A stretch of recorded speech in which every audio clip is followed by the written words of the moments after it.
Tu galères dans tes révisions, tu comprends rien à ton cours, ton prof est une mamie qui récite le Duno et t'en as marre de dépenser des centaines d'euros dans un prof particulier.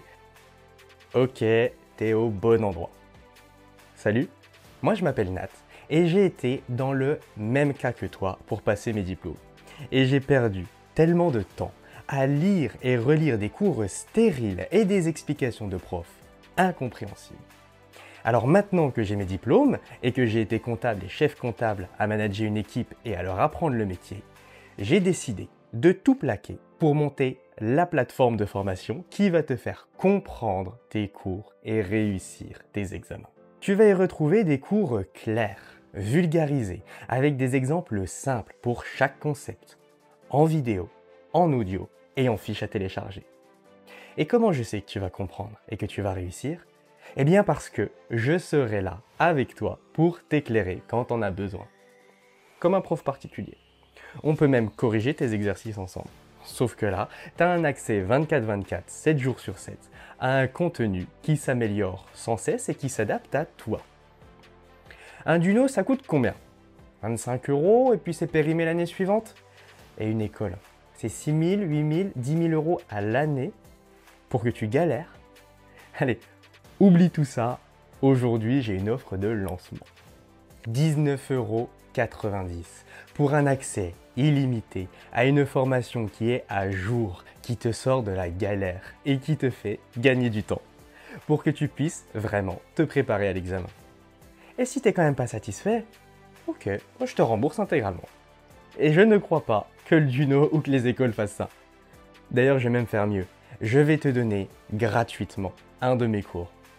Alors pour te donner un boost à tes études et réussir ton UE du premier coup, clique sur le premier lien en description et on se retrouve sur la formation.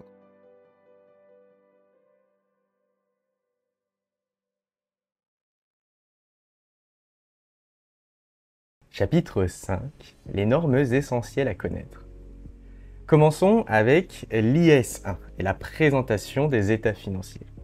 Donc dans les états financiers, qu'est-ce que l'on a ? Un bilan, un compte de résultats, ça on a l'habitude. Un état de variation des capitaux propres, donc un tableau qui explique la variation de mes capitaux propres. Donc je sais pas, tu avais 1000 € en N, tu as augmenté ton capital de 100 €, ça t'a fait 1100 en N plus 1, puis après tu l'as réduit à 900, etc. Un tableau de flux de trésorerie, donc un tableau qui va expliquer tous les flux de trésorerie entrants et sortants. Donc en gros, qu'est-ce que l'on fait avec notre trésorerie ?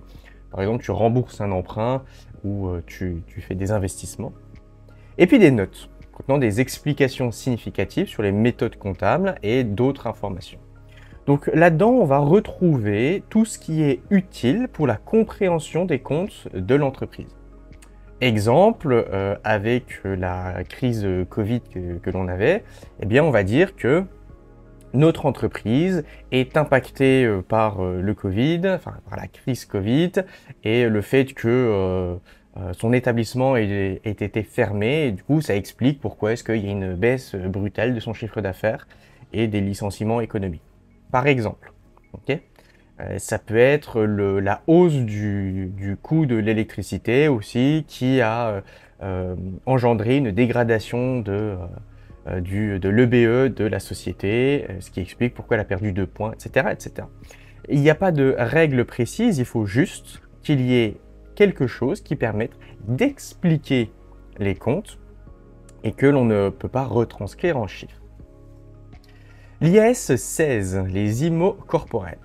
Donc une IMO corporelle, c'est un actif détenu par l'entité pour être utilisé dans la production ou la fourniture de biens ou pour être loué à des tiers à des fins administratives et que l'on garde plus d'1 an. Alors on va expliquer un petit peu ça. Donc un actif corporel, c'est quelque chose que tu as dans ton patrimoine, donc qui t'appartient, corporel, hein, puisqu'on est sur les IMO corporels, que l'entité elle a, donc encore une fois, elle est propriétaire de ce bien-là, et elle l'utilise pour produire ou fournir ses biens ou ses services. Exemple, eh bien, on va dire que tu fabriques des bonbons par exemple, et tu as une grosse machine à barbe à papa. Donc cette grosse machine va te permettre à produire tes bonbons, ou pour être loué à des tiers. Donc ça, on va dire que tu as une entreprise de location de voitures. Donc tu as une voiture et cette voiture-là, tu la loues pour gagner de l'argent. Ou bien à des fins administratives, eh bien on va dire que tu es toujours dans ta société de transport et tu as besoin d'une imprimante pour imprimer les factures. Bon, techniquement, l'imprimante te fait pas gagner de l'argent instantanément, mais ça fait partie des choses dont tu as besoin pour faire ton métier de loueur et donc pour gagner de l'argent. Et évidemment que tu gardes plus d'1 an. Ça, c'est important. Alors que tu as l'intention de garder plus d'1 an, évidemment. C'est-à-dire que si tu achètes ton imprimante en janvier et puis qu'en mars, il y a un incendie et qui fait que ton imprimante n'est plus valable, c'est quand même une immobilisation. Bon, il va falloir la sortir de ton patrimoine puisque tu vas la jeter. Mais le fait que, in fine, on ne l'ait pas gardé plus d'1 an ne remet pas en cause le fait que ce soit une immobilisation au moment où tu l'as acheté et où tu as dû la comptabiliser. Hein, donc ce qui compte bien, c'est l'intention de garder plus d'1 an. À la différence, par exemple, du carburant de la voiture, où là, tu ne vas pas le garder plus d'1 an, ton carburant. Le but, c'est de l'utiliser, tout simplement. Il faut comptabiliser l'IMO si on pense qu'elle va générer des avantages futurs et que son coût peut être évalué de façon fiable. Donc, générer des avantages futurs, c'est qu'elle va nous donner de l'argent, nous rapporter de l'argent ou bien permettre d'en économiser, ça marche aussi.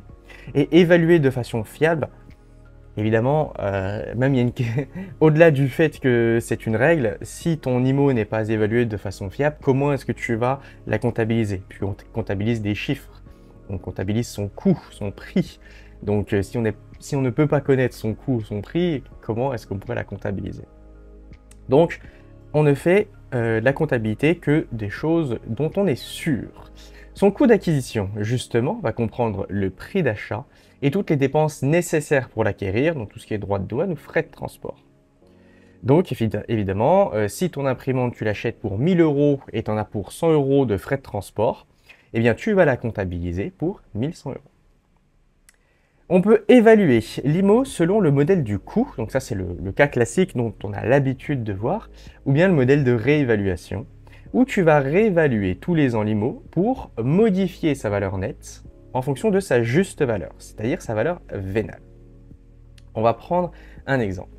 On dit que tu as une machine qui vaut 1 000 € et toi tu l'amortis sur 5 ans. Selon la méthode du coût, donc le classique, en N, tu as une valeur brute de 1 000 €, tu as des amortissements qui sont d'un cinquième. Donc là, on prend ta valeur brute divisé par 5, ce qui te fait donc un amortissement de 200 €, 1000 moins 200, ça fait une valeur nette de 800, et donc un impact sur le résultat de moins 200 € qui va correspondre à la dotation de tes amortissements, qui correspond à ce que tu as là. Si tu as un amortissement d'un côté, tu as une dotation aux amortissements de l'autre. Ta valeur brute, elle ne change jamais. Ton immobilisation, elle a toujours une valeur brute de 1 000 € et tous les ans, tu vas comptabiliser un amortissement pour qu'elle ait une valeur nette de 800 la première année, 600 la deuxième, 400 la troisième, etc., etc. Et donc tous les ans, elle perd 200 € via ses amortissements et sa dotation aux amortissements. Ce qui fait que, in fine, à la fin des 5 années, elle ne vaut plus rien. Bon, ça c'est le cas classique, on a l'habitude, mais l'IAS 16 nous donne aussi la possibilité de réévaluer l'immobilisation pour modifier sa valeur nette, donc pour modifier ça, sans se poser la question de prendre des amortissements. Comment ça se passe exactement? Tu évalues la juste valeur de ta machine tous les ans, ok, et tu te rends compte qu'en N elle vaut 800, en N plus 1 elle vaut 700, en N plus 2 elle vaut 1000, N plus 3 300, etc. etc. Donc là tu vois que tu n'as pas d'amortissement, mais en N, on se rend compte que notre IMO elle vaut 800. Donc on va la comptabiliser pour 800. C'est le début de la période. Donc là, on ne se pose pas de questions, il n'y a pas de variation. Ok, donc impact sur le résultat, 0. On a saisi dans notre actif une IMO qui vaut 800. Ok, mais on se rend compte qu'en N plus 1, elle vaut 700. Pourquoi? bah, ça, c'est en fonction des indicateurs. On se dit que c'est une imprimante, bah, peut-être qu'il y a une obsolescence programmée sur l'imprimante qui fait qu'en un an, elle a perdu 100 euros. Exemple, hein. Donc, on a une variation de valeur de moins 100 euros. Ton immobilisation a perdu 100 euros de valeur. Eh bien, c'est ça qui va avoir un impact sur le résultat. Et sur le même principe, on se rend compte qu'en N+2, elle vaut 1000 euros cette fois-ci. Pourquoi? Parce qu'il y a eu un regain économique pour les imprimantes. Tout le monde veut des imprimantes. Imaginons. Et donc, maintenant, ton IMO vaut 1000 euros. Donc, avant, elle valait 700, maintenant, elle vaut 1000. Ce qui fait que tu as augmenté sa valeur de 300 euros. Donc, un impact sur le résultat de 300 euros. Idem, après, elle ne vaut plus que 300 euros à N+3, donc elle perd 700 euros de valeur, donc c'est ce que tu vas impacter sur le résultat, etc., etc. Donc, tu vois qu'avec le modèle de réévaluation, ça amène à de fortes variations sur les résultats. C'est déjà un premier point négatif. Parce que pour avoir une lisibilité de tes comptes sur les années à venir, c'est compliqué. Sans compter qu'il va falloir que tu t'embêtes quand même à réévaluer chaque année ton IMO, ce qui va te coûter du temps et de l'argent. L'IAS 38, c'est les immobilisations incorporelles. Alors ça, c'est un actif non monétaire identifiable, donc ça veut dire que ce n'est pas de l'argent et on sait ce que c'est, sans substance physique, donc ça n'a pas ce n'est pas palpable. Donc voilà, une IMO incorporelle, c'est quelque chose qui n'est pas, c'est un actif, donc quelque chose qui est dans ton patrimoine, qui te rapporte de l'argent, mais qui n'est pas palpable, mais en tout cas, c'est pas de l'argent, et dans tous les cas, tu sais ce que c'est. Le goodwill, justement, c'est un actif incorporel, qui va représenter les avantages économiques futurs générés par des actifs acquis lors d'un regroupement d'entreprises qui ne peuvent être individuellement identifiés et comptabilisés séparément. Bon, on appelle ça aussi un écart d'acquisition. Mais avec les normes IAS, on parle de goodwill. Ça veut dire quoi exactement? On va dire que tu achètes une entreprise, que comptablement, elle vaut 1000 euros.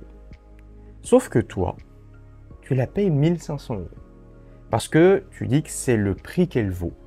Et si tu prends en considération sa clientèle, sa marque, le savoir-faire, la réputation, et aussi les synergies que tu vas en tirer avec tes entreprises à toi. Plein d'autres choses, tu peux trouver ce que tu veux, mais ce qui fait que tu es prêt à payer plus que ce que ça vaut comptablement, eh bien cette différence, donc ces 500 en plus que tu payes, eh bien c'est ça le goodwill. Okay, c'est des avantages que tu reconnais à la société qu'il n'est pas possible de comptabiliser dans sa valeur comptable. Il faut que tu immobilises une immobilisation incorporelle générée en interne. Donc ça, on sort du goodwill, hein. Ça, c'était tout donc pour le goodwill. Maintenant, si jamais tu fais toi-même une immobilisation incorporelle, techniquement un brevet, tu développes un brevet, eh bien, il va falloir que tu comptabilises cette immobilisation incorporelle si et seulement si tu as toutes les ressources techniques financières pour l'achever, c'est-à-dire que tu es techniquement capable d'achever cette immobilisation incorporelle, par exemple, donc ce brevet. Tu as la volonté de l'utiliser ou de la vendre, cette IMO.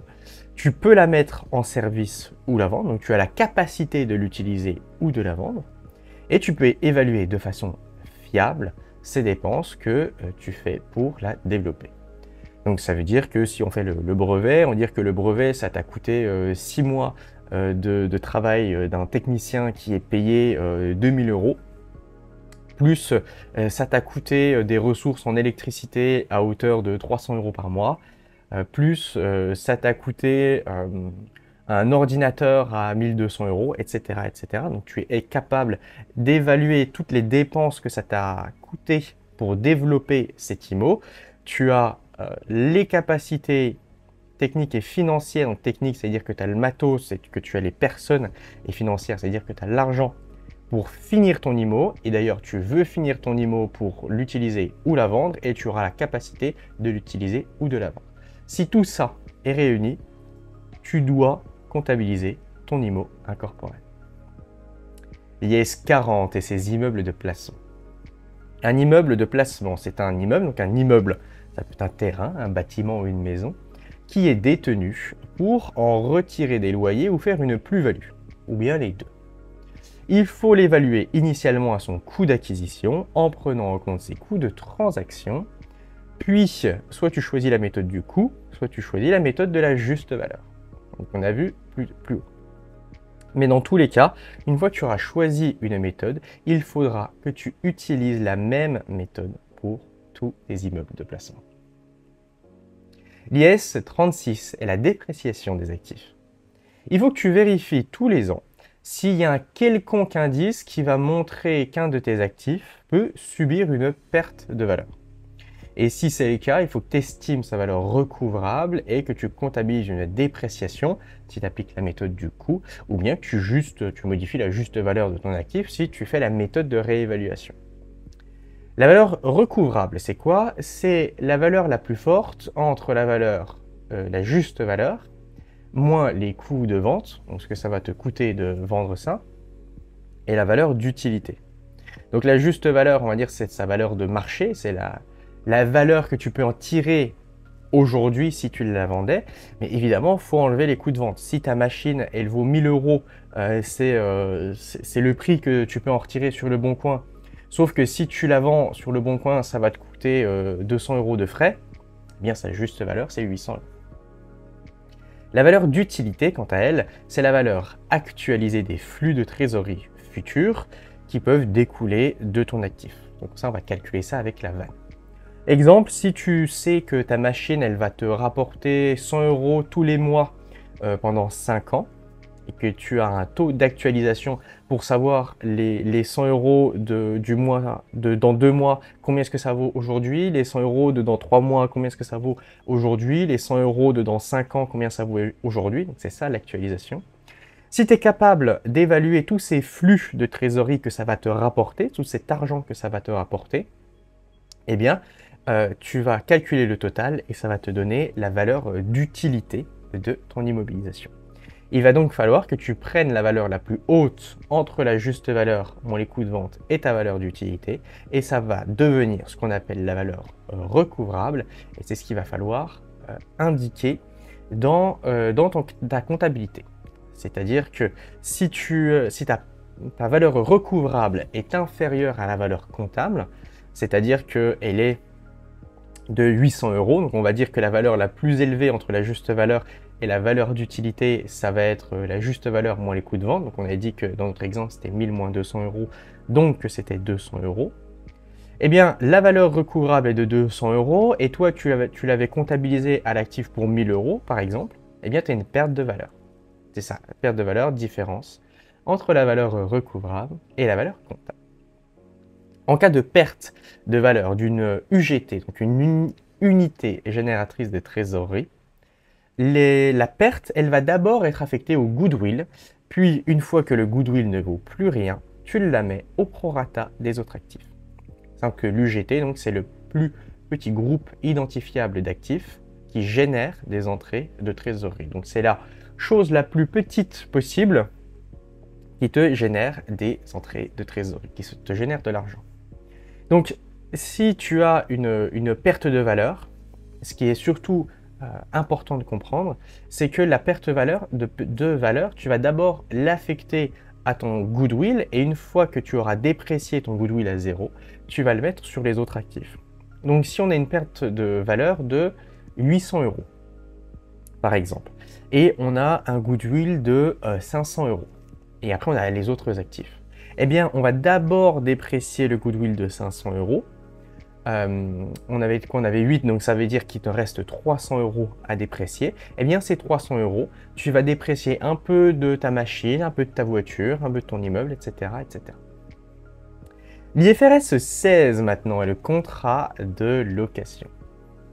Alors, le contrat de location, c'est un contrat ou une partie d'un contrat qui va donner le droit d'utiliser un actif pour une certaine période en échange d'une contrepartie. C'est généralement de l'argent. Bon, je ne vais pas te faire l'affront d'expliquer ce que c'est qu'un contrat de location, je pense que tu l'as compris. Celui qui prend le contrat de location, donc c'est lui qui va louer le bien, doit faire comme s'il achetait l'IMO et qu'il la finançait par emprunt. Bon, ça pour nous, c'est un peu mystique, c'est pas du tout comme ça que l'on fait. mais c'est la norme IFRS 16 qui dit qu'il faut que tu fasses comme ça. Donc, qu'est-ce que ça veut dire? Ça veut dire que, selon la norme IFRS 16, il va falloir que tu comptabilises une immobilisation, que tu comptabilises un emprunt, et puis à la fin de l'année, que tu comptabilises des amortissements et des dépréciations, si jamais il faut déprécier, et que tu comptabilises le remboursement de ton emprunt. Alors que nous, dans nos comptes sociaux, on a l'habitude pas du tout de faire comme ça, mais surtout juste de dire bah, j'ai loué par exemple une voiture, je loue une voiture 600 € par mois, bah, je mets une charge location de 600 € par mois, point barre. Eh bien, l'IFRS 16 n'est pas d'accord avec ça, dire non, non, non, ta voiture que tu loues sur du long terme et dont tu as la possibilité de racheter derrière, eh bien, je veux que tu le considères comme si c'était une immobilisation. Donc, on va dire que tu prends le 1er janvier une machine en crédit bail pour 16 ans. Tu vas payer 10 000 € de loyer annuel. Le 1er janvier, voilà, donc le 1er janvier, tu payes ton loyer d'avance. Avec le prix, l'option d'achat qui va être de 5 275 € pour une machine qui vaut 122 000 €. Tu as des frais de conclusion du contrat qui sont de 2 000 € et le taux de l'emprunt fictif est de 4%. C'est-à-dire que si tu avais emprunté ces 122 000 €, ça t'aurait coûté 4% d'intérêt. Donc, ce qui fait 4 560 € de charge d'intérêt la première année. Et cette machine, tu vas l'amortir fictivement sur 10 ans. Tu dis, bah moi, si je l'avais acheté, que je l'avais dans mon actif, dans mon patrimoine, je ferais un amortissement sur 10 ans. Donc, tu commences par faire le tableau d'amortissement de l'emprunt fictif. Toi, tu n'as pas emprunté d'argent, mais l'IFRS 16 veut que tu considères comme tel. Donc, au 1er janvier, tu dois 124 000 €, puisque tu es censé avoir emprunté les 122 000 € plus les frais de conclusion de ton contrat. Tu ne payes pas d'intérêt, puisqu'en fait, tu payes ton loyer d'avance. Donc, ça veut dire que tu débloques l'argent, tu débloques les 124 000 € le 1er janvier et le 1er janvier aussi, tu payes 10 000 € tout de suite. Ce qui veut dire que tu rembourses immédiatement 10 000 € puisque tu as une annuité de 10 000 €. L'annuité, en fait, c'est ton loyer. C'est-à-dire que ce que toi, tu as l'habitude de comptabiliser dans le compte de 613 de loyer, il faut que tu le mettes dans le compte remboursement de l'emprunt avec, pour ces 10 000 €, une partie d'amortissement et une partie des intérêts. Au 1er janvier de l'année N+1, tu as donc un capital restendu de 114 000 €. Sur ces 114 000 €, tu vas faire un taux de 4%, ce qui va te donner les 4 500. Puisque tu as une annuité de 10 000 et que tu payes 4 500 d'intérêt, ça te fait 5 400 d'amortissement.